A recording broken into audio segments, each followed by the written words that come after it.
Olá, meus amigos, graça e paz a todos. Eu sou o pastor Esaú Neves e quero fazer uma pequena meditação com você, talvez alguns minutos. Quero a sua atenção, porque família é algo muito lindo.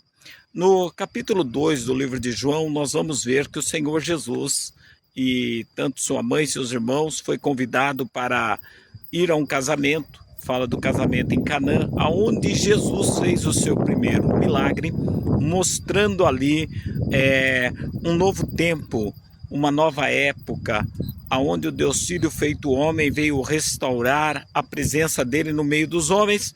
Porém, capítulo 2 de João, no versículo 4, quando Maria vai falar para ele a história que você conhece, que tinha acabado o vinho, ele diz assim: mulher, que tenho eu contigo? Ainda não é chegado a minha hora. Observa que dentro da vida de Jesus há duas verdades. Uma delas 100% homem, outra delas 100% Deus. O Deus Filho feito homem, gerado no ventre de uma mulher através do Espírito Santo. Então, quando Jesus tinha 12 anos, você conhece a história que os pais dele esqueceram ele lá no templo, e quando voltaram ele estava num diálogo franco de perguntas e respostas com os doutores da lei da época, e surpreendeu esses doutores porque o jovem judeu lá pelos 12, 13 anos fazia esse teste diante dos doutores, porque desde os 6 eles eram treinados para conhecimento da sagrada lei, porque ele tinha que observar e guardar, e se com os 13 anos ele soubesse bem essa lei, aprovado seu conhecimento pelos doutores, ele passava a ter a maior idade espiritual, isso é, ele passava a responder se ele errasse segundo a lei, né? Então ele pagava se ele cometesse atrocidades contra a lei que ele bem conhecia. Mas a maioridade civil, no caso de homem adulto, independente das regras dos seus pais, a qual eles deviam obedecer e honrar, e é um dever de todo filho obedecer e honrar, se dava aos 30. Por isso Cristo começou seu ministério aos 30. E aqui ele mostra uma limitação nas questões familiares, enquanto a pessoa fala: sua família é seu maior tesouro, tudo que você tem é Deus. Enquanto a Bíblia ensina o contrário: buscai primeiro o reino de Deus e toda a sua justiça. É lógico que quem vive diante do governo de Deus, um justo de Deus, cuida bem da sua família. O marido cuida da mulher, a mulher do marido, e os dois cuidam dos filhos, e os filhos honram e obedecem seus pais. Mas quando ele fala: mulher, o que tenho contigo ainda não é chegado a minha hora, ele coloca ali: eu tenho que atender sim às necessidades humanas, mas essas necessidades, elas não são uma prioridade. Por quê?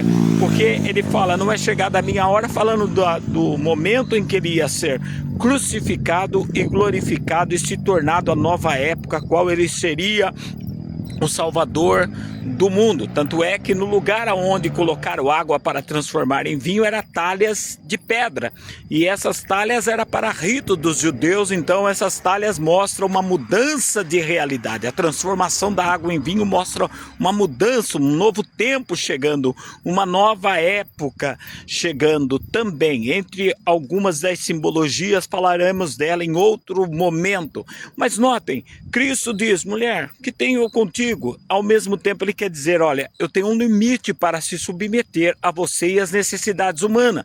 Agora chegou a hora que o Salvador do mundo, que já estava nessa festa de casamento com 12 dos seus discípulos, os seus discípulos já estavam com ele, estava ali, até sua mãe tinha que segui-lo. Observa que quando fala assim: sua mãe e seu irmão, em outro texto, estão aí, querem falar com você, ele fala: quem é minha mãe? Quem são meus irmãos? Agora eu estou num ofício espiritual. Então nota que o Senhor ao mesmo tempo coloca um extremo na família. Se alguém não deixar pai, mãe, mulher e filho por amor de mim, não é digno de mim. Então imagine alguém, e principalmente com esses conceitos de autoridades e de políticos depravados, profanos, né, que distorcem a palavra de Deus, transformem em abominação essas militâncias que estão ocorrendo, e de repente você descobre que né? A pessoa que está do seu lado, ela não quer mais andar com o Senhor. É um cônjuge que te coloca, vamos dizer, entre a cruz e a espada. Ou você vem comigo, ou eu te abandono. Paulo, no capítulo 7, 1 Coríntios, dá essa resposta. Se o marido é descrente, consente habitar com a mulher crente, ou vice-versa, viva com ele, seus filhos não serão profanos. Quer dizer, dois não conhecem o Evangelho de Cristo, e um dos lados apenas conhece e se rende a Cristo. Se ele consentir ficar, fique, que se apartar, se aparte. Então chegou um ponto que nós brigamos tanto pela vida sentimental, queremos ter alguém, queremos ser feliz, já há dificuldade nos relacionamentos interpessoal, já há dificuldade do ego humano e da própria alma humana, dos que foram feridos, dos que tiveram vários relacionamentos que passaram por cima da pessoa, feriram, foram feridos, enfim, chega um ponto que as pessoas só querem mais ter alguém e, entre aspas, viver a vida. E muitos nisso levam uma vida espiritual hoje, onde Deus não é o reino e a justiça, o Senhor não é prioridade. Outros passaram de ter um ministério vigoroso e passaram a ser um ministério superficial, antropocêntrico, quer dizer, o homem no centro de tudo. Ao mesmo tempo, as pessoas estão andando vamos dizer assim, numa busca incessante por realizações, solidificações e, vamos dizer assim, e prazer próprio, onde Deus não cabe nisso, o reino, a justiça a priori. Então, feliz aqueles que entendem, e eu conheço muitas pessoas, eu sou um entre eles, que tiveram percas até significativas, mas não perderam a fé, não largaram o Senhor, até porque ex-cônjuge ou filhos que abandonaram o pai, que tenho eu contigo? Não é chegado a minha hora, né?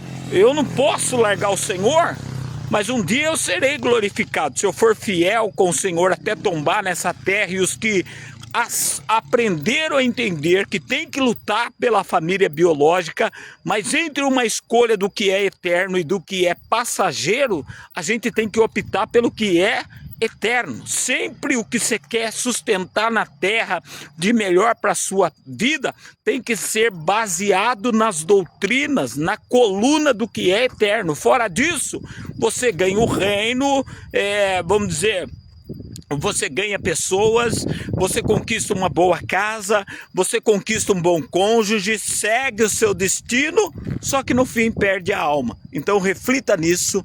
Deus te abençoe e me abençoe também em nome de Jesus.